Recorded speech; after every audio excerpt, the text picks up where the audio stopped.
Want to practice Arabic writing? In this video you will write words that contain the letter Thaa.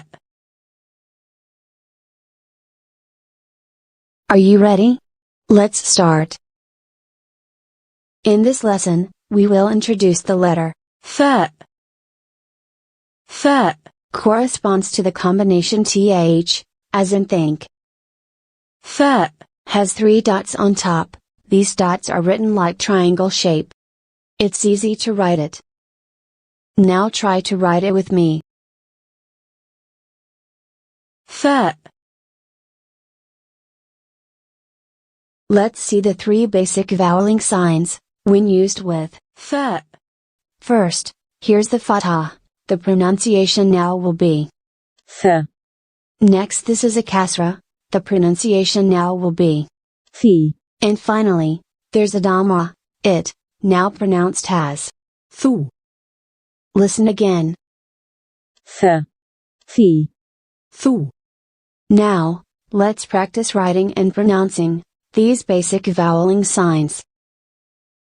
When Thaa is written with fatha mark, the pronunciation now will be Thaa. Try to write it with fatha mark. Let's write a word using this letter.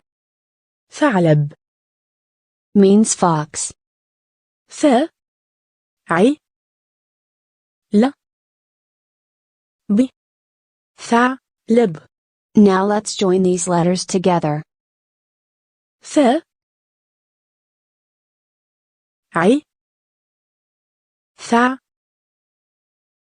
ل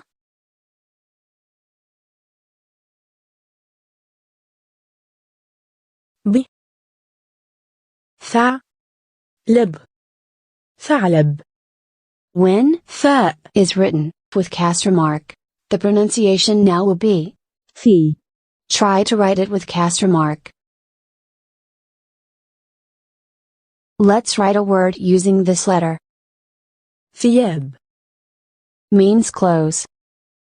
ثي يا يا ب ثياب. Now let's join these letters together. ثي يا يا ب ثياب. When Thaa is written with dhamma mark, the pronunciation now will be Thu. Try to write it with dhamma mark. Let's write a word using this letter. ثعبان means snake. ثو ع ب ب ني ثعبان. Now let's join these letters together. ثو ع ثع ب ب ني ثعبان. The letter Thaa has 4 possible positions: isolated, beginning, medial, and end. Let's write them. Let's handwrite the isolated form.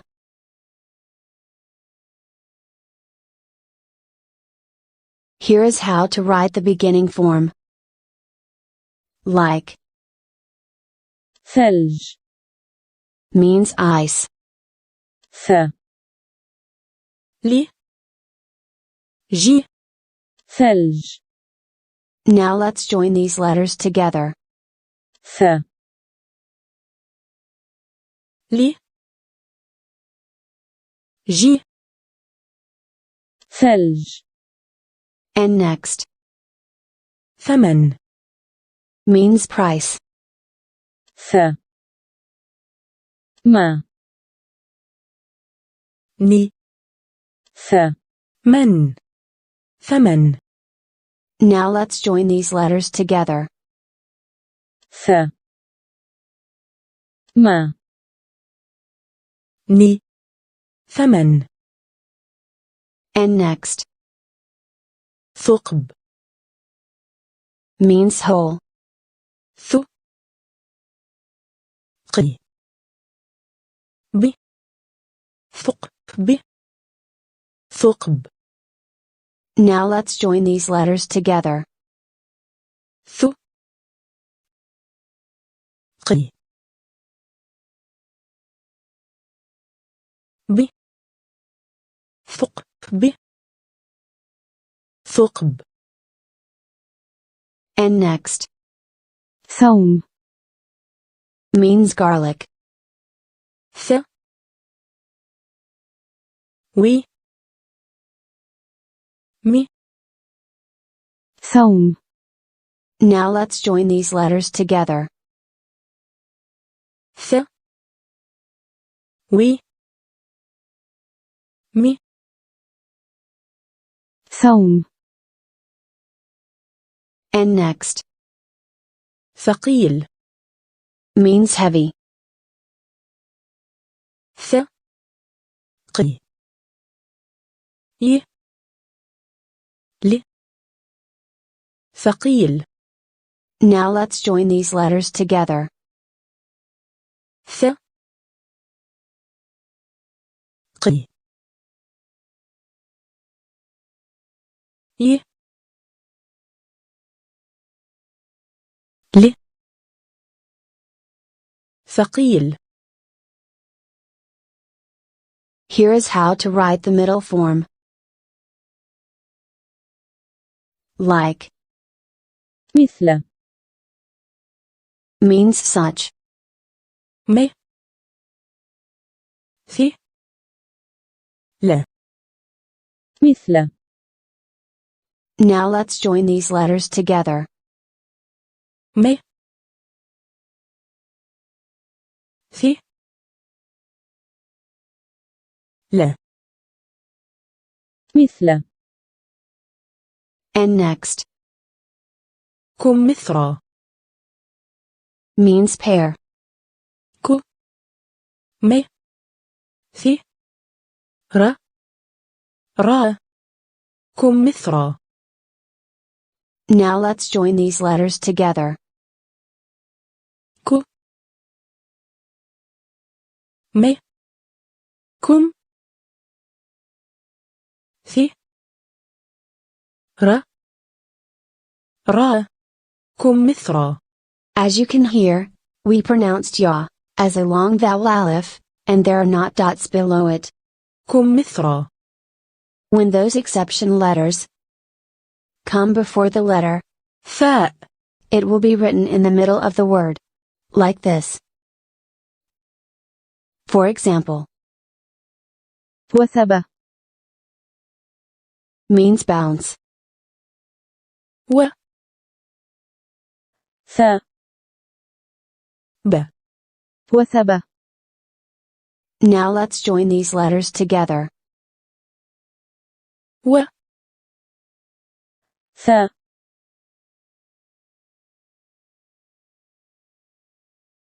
ب وثب. And next. جراثيم means germs. ج ر را س ي مي جراثيم. Now let's join these letters together. ج ر را س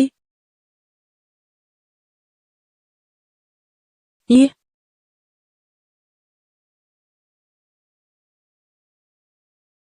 مي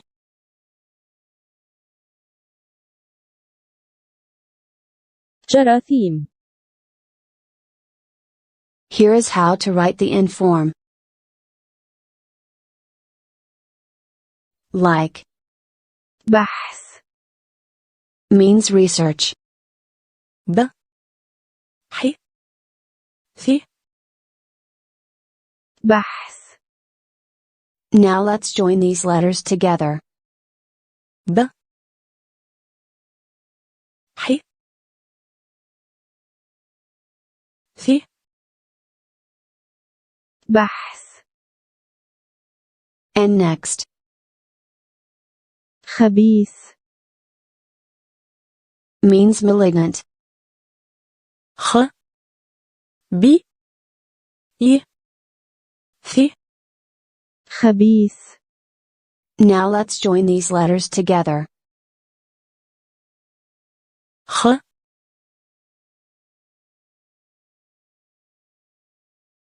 بي خبي ي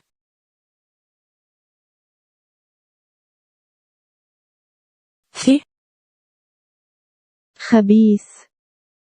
And next. ثلث Means 1/3. ث لي ث ثلث. Now let's join these letters together. ث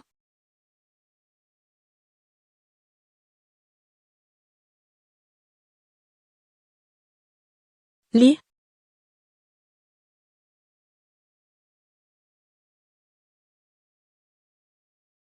ث ثلث. And next. مثلث Means triangle. مو ث لا ث مثلث. Now let's join these letters together. مو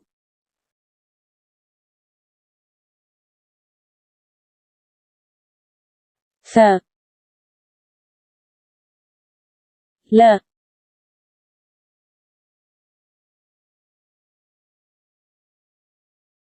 ث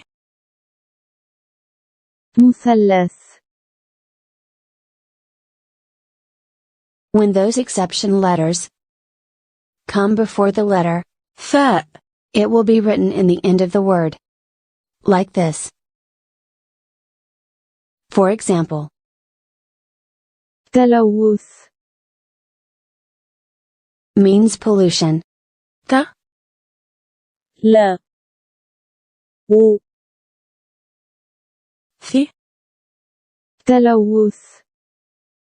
Now let's join these letters together. ت لا و ث تلوث. And next. حدث Means event. ح د ث حدث. Now let's join these letters together. ح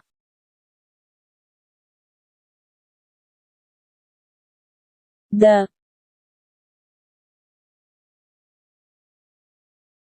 ث حدث. And next. أساس Means furniture. ث ث ث أساس. Now let's join these letters together. ث ث ث أساس. Thanks for watching. Subscribe for more videos. Don't forget to like this video. If you need any help, please leave a comment, and I will be glad to answer your questions. Learning with Eman. Free Arabic course.